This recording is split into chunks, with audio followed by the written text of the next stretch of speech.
Welcome everyone.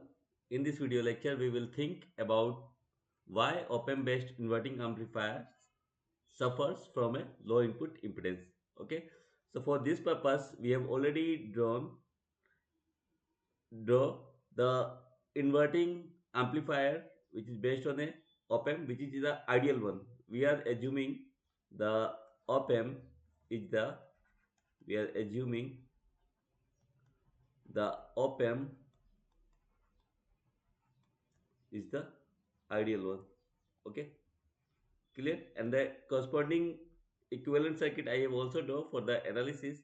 So for here we have to think about the op-amp based inverting amplifier suffers from a low input impedance. Why they will, which will cover in this video lecture.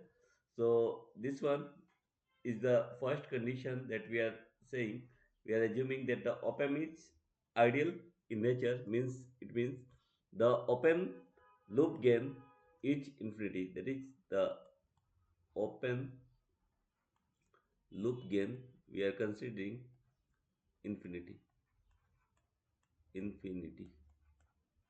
Okay, so first of all we have to find the input impedance. Okay, have to think about the input impedance.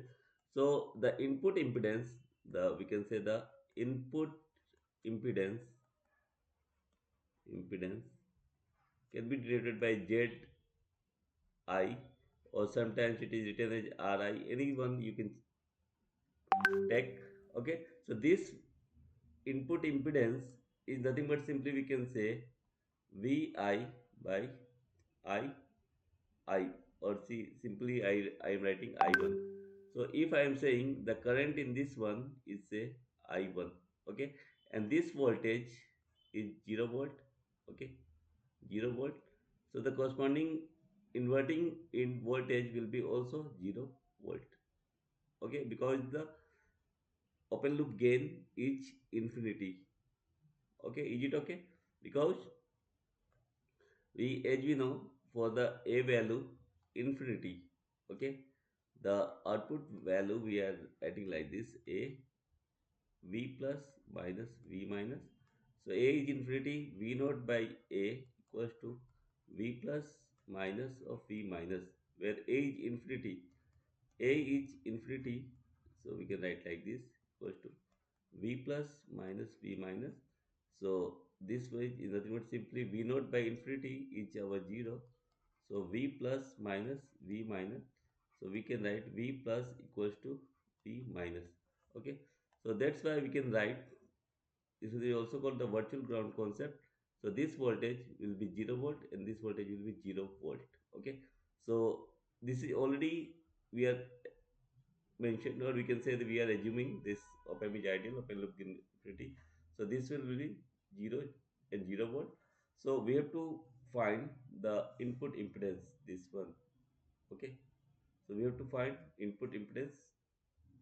Clear now? So now it is very easy to find the input impedance. So how we will find the input impedance? Say this zi, this zi is nothing but simply vi by I1, okay, and we can write as Vi is as it is, and this one, the I1 value can be written as Vi upon R1, because this one is a resistance R1, okay, this value is, this voltage is Vi and this voltage is 0 volt.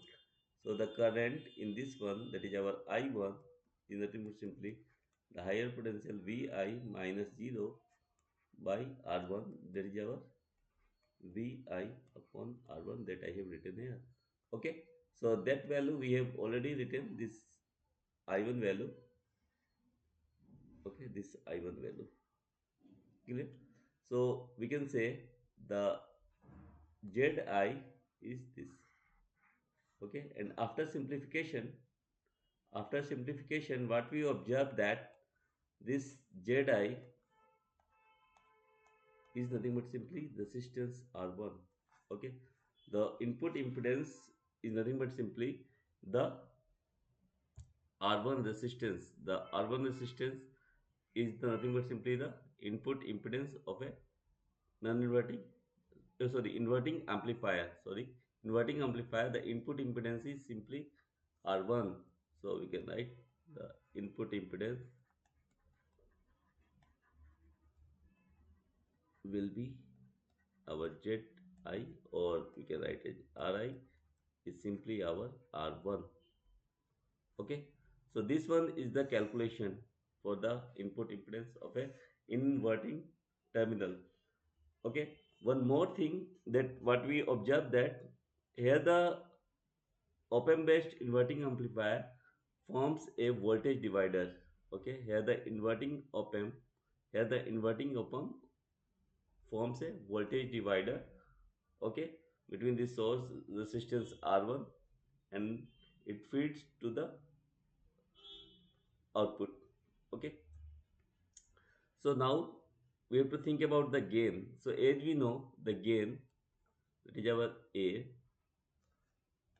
Okay, can I write directly the value of A, the gain, is nothing but simply V naught by Vi is nothing but simply minus R2 by R1, or in magnitude if we write V naught by Vi is simply R2 by R1. Okay, this how to find the gain, that okay. So if this one is our circuit, so for example this one is our I1 and this one is our Vi, this one is our 0 volt. Okay, so and this was a very high input impedance, so there will be zero current, so all current will flow from this one. So I1, the value of I1 can be written as this Vi, this voltage is Vi, so Vi minus 0 by R1. Okay, and this I1 current will be 0 minus V naught by R2, and both are same. Okay, say this one is A and B. Okay, means this one we have written for this expression and this one we have written for this one. Okay, so now both are same, so we can write Vi by R1 equals to minus V naught by R2. So V naught by Vi we can write as minus R2 by R1. Okay, so very simple, the inverting gain will be our minus R2 by R1. Okay, that we have written here. Okay, so now what, so this we have to make the gain, if we have to make the gain high, the R1 value will be what, smaller. Okay, R1 value will be smaller, or in general we can say the R2 is much greater than the R1. Okay, both are same, so R2 will be greater than R1. Okay, so and in general, or we can say here the R2 must be, or this R2 must be what, impractically practically high. Okay, high than R1. So actually R2 is in the range of tens of mega ohm, in the range of mega ohm or few mega ohm, we can write few mega ohm range. Okay, so R2 value will be greater than R1, hence we can say to achieve a very high gain, the R2 value will be higher. So if R2 value will be higher, so it informs that, or we can write, hence op-amp based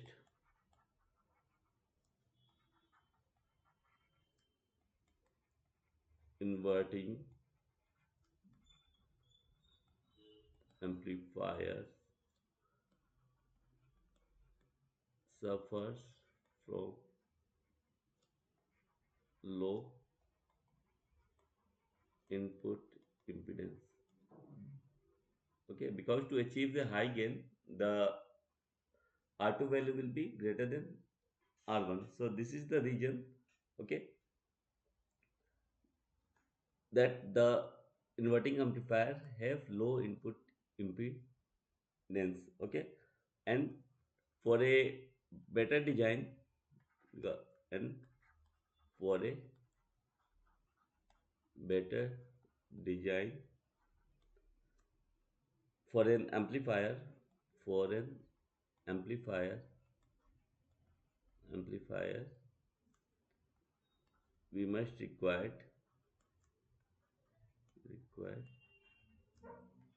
high input impedance. Okay,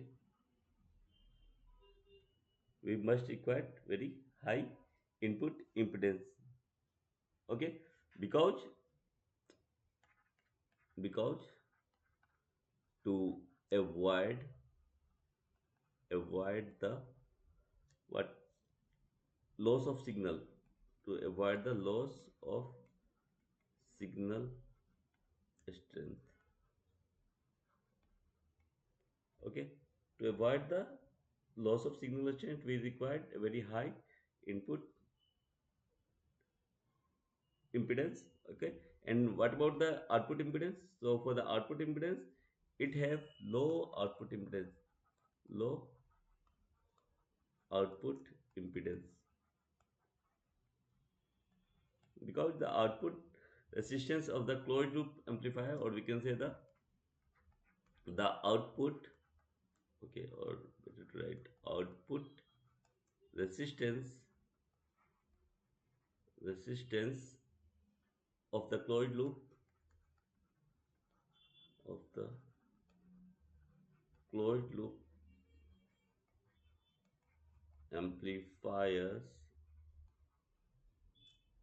is is zero, because the output of the inverting configuration is taken, the output of the inverting configuration is taken from the ideal voltage sources. The output here, you can say, the output of the inverting amplifier is taken from the terminals of the input voltage sources, ideal input voltage sources. So it follows that output resistance of the closed loop amplifier is zero. So in this case, the input impedance we can say Zi is simply R1 and Z naught is zero. Okay, and this R1 is less in comparison to R2 to achieve higher gain. So it suffers from a low input impedance. So this is all about this lecture. So thank you for watching this lecture. Thank you.